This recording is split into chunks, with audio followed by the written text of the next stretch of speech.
जानते हैं पैसे अरे पर जगदीश भाई और वोट भी नहीं देगी। जगदीश भाई हालात ऐसे हो गए हैं। मतलब आप ये कह रहे हैं कि कोई बीजेपी पे भरोसा नहीं करेगा, फिर भी वो 77 सीट लाते हैं और आप भरोसे के लायक हैं लेकिन आपको सीट नहीं आती। भाई मेरी बात सुन, हम तो लड़ी इस बात पहले सब सीटों पर हैं, अगली बार रिजल्ट देंगे आपको, क्योंकि बंगाल की जनता दोनों ही पार्टियों को देख रही है, दोनों एक ही थाली के चट्टे बट्टे हैं। राहुल गांधी जैसा कोई नहीं जो जनता की बात करता है। बंगाल में कांग्रेस की सरकार आ रही है, देखिए कहां पे बंगाल में, और नहीं बंगाल में नहीं आ रही, मैं कह रहा हूं भाई सच्चाई तो सच्चाई है। बंगाल में तो भी सारे आंकड़े 200 सीट आ रही है आपके हिसाब से कांग्रेस को कितनी? भाई बंगाल में तो ईवीएम और एसआईआर का खेल है, चुनाव और अमित शाह मिलके 200 पार ले जाएंगे और ले जाएंगे। एक मिनट बैठी रह जाएगी। एक मिनट सर, ये बताइए जब ईवीएम का खेल अमित शाह कर ही सकते हैं तो एसआईआर क्यों किए? और भाई इस बार ईवीएम का नहीं है, इस बार एसआईआर का खेल है। पहले ईवीएम का था, सबसे पहले ईवीएम का विरोध मैं करता था, तो इस बार ईवीएम का नहीं है। आप लोग हंसते थे, पूरा देश कह रहा है ईवीएम से लूटा, अब एसआईआर से लूटेंगे, हमारी वोट काट देना, उनकी बढ़ा देना। पूरा देश समझ रहा है जिस राज्य में 1,47,27 लाख वोट कट जाए और बिहार में हजार वोटों से बनवास दे दिया था इन्होंने लालू के बेटे को पिछले चुनाव में, रात को 3:30 बजे 11 आदमी क्या दिए, डीएम ने जाओ आप हार गए, जगदीश भाई चले जाओ कोर्ट, कौन किसकी। जगदीश भाई अगर ईवीएम हैक हो सकता है तो इस बार क्यों नहीं कर रहे हैं? इस बार एसआईआर क्यों किए? आपकी पोल खुल गई है, हर बार अच्छा पोल खुल कर लेते हैं। अच्छा इस बार ऐसे चलेगा, अगली बार कुछ और चीज ले आएंगे। इनका सिस्टम है, पूरा साल पूरी बीजेपी लगाते दिमाग कि जनता को कैसे लूटा जाए दोनों हाथों से, और लूट रहे हैं। बताओ ना, आप लोग चिल्ला चिल्ला कर कहते हैं हरियाणा कांग्रेस सुपड़ा साहब बीजेपी का, और सुपड़ा साहब हमारा कर दिया, तो कहां वोट का मतलब रहेगा भाई, और कहां चुनाव का मतलब रहेगा? ममता 4 मई को संजय शर्मा जी जनता के बीच में पर आराम से चुनाव हुए हैं, लोगों ने अपने वोट डाले हैं, फॉल्स वोटिंग नहीं, एकदम नहीं हुई है। मैं अवधेश जी से कहूंगा कि 4 तारीख को इस पर कायम रहिएगा कि अच्छे चुनाव हुए हैं। 1 नंबर 2, भारतीय जनता पार्टी जो कह रही है हमारी 3 सीटें 77 सीटें हो गई, ये इसके पृष्ठभूमि में जाकर देखना जरूरी है। 2019 लोकसभा चुनाव में आपकी 2 सीटें थी और 18 सीटें हो गई थी, याद करिए सुशांत जी मेरी बात। फिर 2021 का विधानसभा चुनाव आता है, इनकी 77 सीटें हो गई, हम सब ने देखा। फिर 24 लोकसभा चुनाव आता है, इनकी लोकसभा में 18 से घटकर 12 रह गई। बंगाल की जनता का मैंडेट यहां से काउंट करिए आप, 77 से काउंट करने से नहीं होगा, जितने कटे उतने भाजपा के भी कटे होंगे। संजय जी, तमिलनाडु में 74 लाख वोट कटे, जरा ध्यान से सुनिए। उस समय आपके यहाँ 58 लाख ही कटा था, तमिलनाडु में 74 लाख वोट का नाम कटा, लेकिन वहां इतना बड़ा इशू नहीं बना वो। उस समय आपने जाके 91 लाख हुआ है, उस समय तो आपके यहाँ कम ही कटा था। और जिस 27 लाख की बात हो रही है वो 27 लाख लोगों का दावा कराया गया है। उसमें संजय जी सबसे बड़ा प्रश्न है कि अगर एसआईआर का कोई इंपैक्ट ही नहीं पड़ना था, ममता बनर्जी सुप्रीम कोर्ट चली गई अपना पक्ष रखने, और आप कह रहे हैं कि हमको फर्क नहीं पड़ता, हम तो 226 जीत रहे हैं। नागरिकों के वोट कटेंगे और हम उसके लिए संघर्ष नहीं करेंगे, आंदोलन नहीं करेंगे, उसके लिए आवाज नहीं करेंगे। नहीं, पर अगर वो कटे होते तो सुप्रीम कोर्ट मानता, सुप्रीम कोर्ट ने लताड़ लगाई आपको। 300 न्यायिक अधिकारी रखे, और आप कह रहे हैं कि वहां पे नाम कट गए बेकार के। अरे सुप्रीम कोर्ट ने तो माना कि नाम कट रहे हैं, तो नाम तो कटेंगे ही, एसआईआर की प्रक्रिया ही गलत नाम हटाने के लिए है सर। सुप्रीम कोर्ट ने ये नहीं कहा कि गलत नाम कट रहे हैं। 300 जज लगाए गए। सुनिए, आपके एसआईआर में 300 जज लगे हैं अलग अलग राज्यों के, और 300 जजों ने मिलकर के वो जो लॉजिकल डिस्क्रिमिनेंसी था उसका फैसला किया है। कोर्ट का भी चुनाव आयोग पर भरोसा। चलिए ठीक है, देखिए अभी आप मान रहे हैं कि भाई ईवीएम हैक नहीं हुआ है और एसआईआर का इंपैक्ट है, लेकिन वो इंपैक्ट आप पे पड़ा नहीं और आप 226 सीट जीत रहे हैं। 4 को इस पे कायम रहिएगा, और आप जीतेंगे तब भी रहिएगा, हारिएगा तब भी रहिएगा। विजय शर्मा जी, एक चीज आप बताइए, जो टीएमसी के प्रवक्ता संजय जी कह रहे हैं कि भाई 2024 लोकसभा चुनाव में तो आपकी सीटें बंगाल में घट गई थी, तो ये अभी विधानसभा में क्यों बढ़ जाएंगी? किसी से भी पूछेंगे, कार्यकर्ता से भी पूछेंगे, 2024 का चुनाव वो था जो काट की हांडी एक बार चढ़ती है। इन्होंने एक झूठा नैरेटिव चलाया था कि संविधान बदल देंगे, ये वो चुनाव था। हमारा सिर्फ वेस्ट बंगाल में ही सीटें कम नहीं हुई थी, और कई स्टेटों में भी सीटें कम हुई थी, तो उसको हम अपवाद मानते हैं, वो हर बार नहीं होने वाला, उसका आप तुलना इसके साथ मत कीजिए।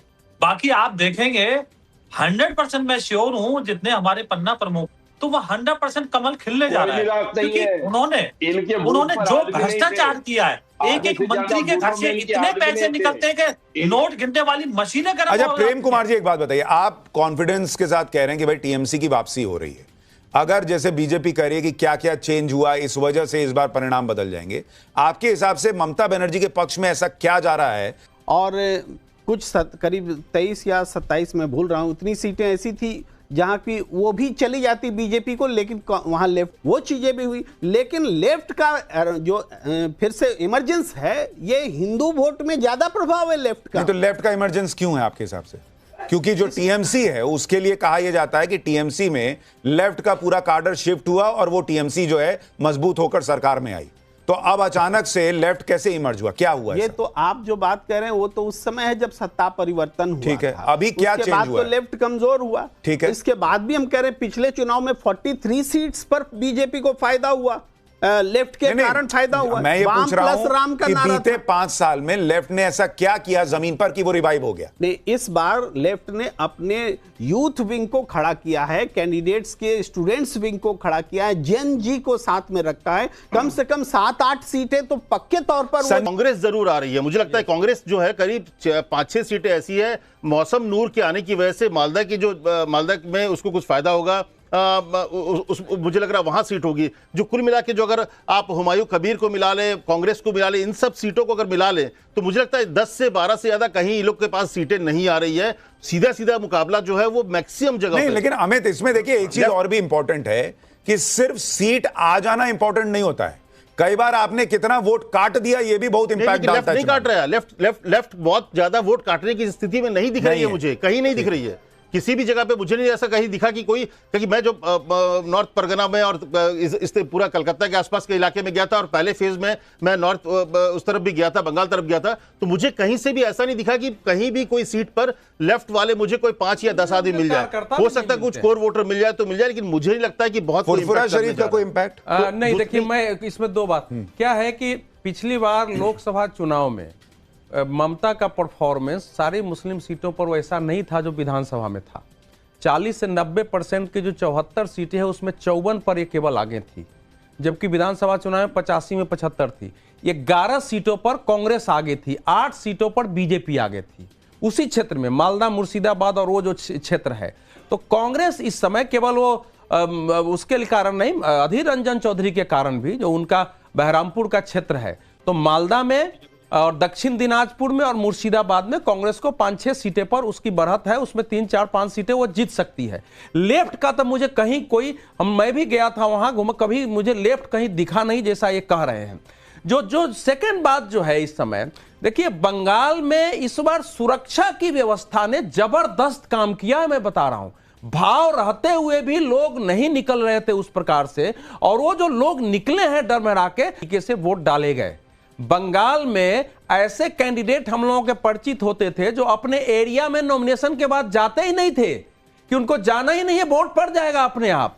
तो वहां जो अच्छा, मैं 1 सेकंड आपको रोक रहा हूं, बड़ी खबर आपको बता दूं, बस 2 मिनट बाद हम एग्जिट पोल के आंकड़े आपके सामने रखने वाले हैं। 5 राज्यों का एग्जिट पोल हमारे पास, फाइनल नतीजे एग्जिट पोल के आने लगे हैं और बस 2 मिनट के बाद हम पहला आंकड़ा आपके सामने रखने जा रहे हैं, जिसमें आपको तस्वीर दिखेगी कि आखिर जब जनता वोट करके निकली है तो उसने हमें क्या बताया है कि वो क्या सोचकर वोट की है और कहां पर किसका फायदा और किसका नुकसान हो रहा है। बस 2 मिनट, और अब तो बोलते बोलते 2 मिनट से भी कम का समय बचा है जब ये एग्जिट पोल के नतीजे आने शुरू हो जाएंगे। जी सर।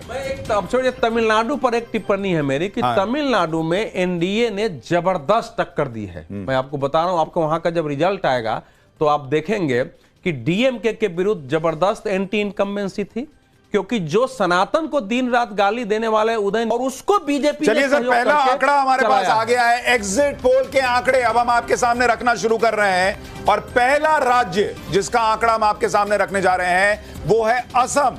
असम में इस बार क्या स्थिति है वो आपको बता दूं। वोट शेयर पहले आपको बताने जा रहा हूं। कुल सीटें असम में 126 हैं। एग्जिट पोल हमारा कह रहा है, जेबीसी एग्जिट पोल, कि एनडीए को ऑलमोस्ट 46.5 से लेकर 48.5% वोट शेयर असम के अंदर मिल सकता है। कांग्रेस गठबंधन को 36.5 से 39.5% और अन्य के खाते में 14 से 15% का वोट शेयर आ सकता है। अभी सीटें आपको थोड़ी देर में बताऊंगा, लेकिन वोट शेयर यह कह रहा है कि एनडीए को वहां पर बहुत बड़ी बढ़त दिख रही है वोट शेयर के मामले में। अगर आप देखेंगे तो 8 से लेकर 10% तक का गैप दिख रहा है कांग्रेस गठबंधन और एनडीए के बीच में।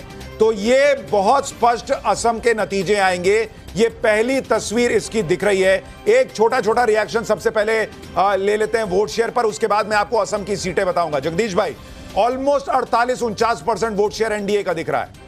देखिए भाई सुशांत, मैं तो समझ रहा हूं, वो सारी मीडिया कह रही थी कि जो मुख्यमंत्री होता है उसके खिलाफ अगर ज्यादा वोट पड़े तो खिलाफ जाता है। यहाँ तो फेवर में जा रहा है आसाम में, और आप उधर बंगाल में ज्यादा पड़ा, वहां भी उनके खिलाफ बता रहे हो। कंफ्यूजन सा पैदा कर दिया हम कुछ नहीं बता रहे, आपने बता रहे हैं, लोग बता रहे हैं, चर्चा बता रहे हैं, मीडिया बता रही है। मीडिया यही कह रही है। अभी मैंने देखा ना, मैं डिबेट में बैठता था भाई, आसाम में बहुत ज्यादा वोट पड़ी हैं,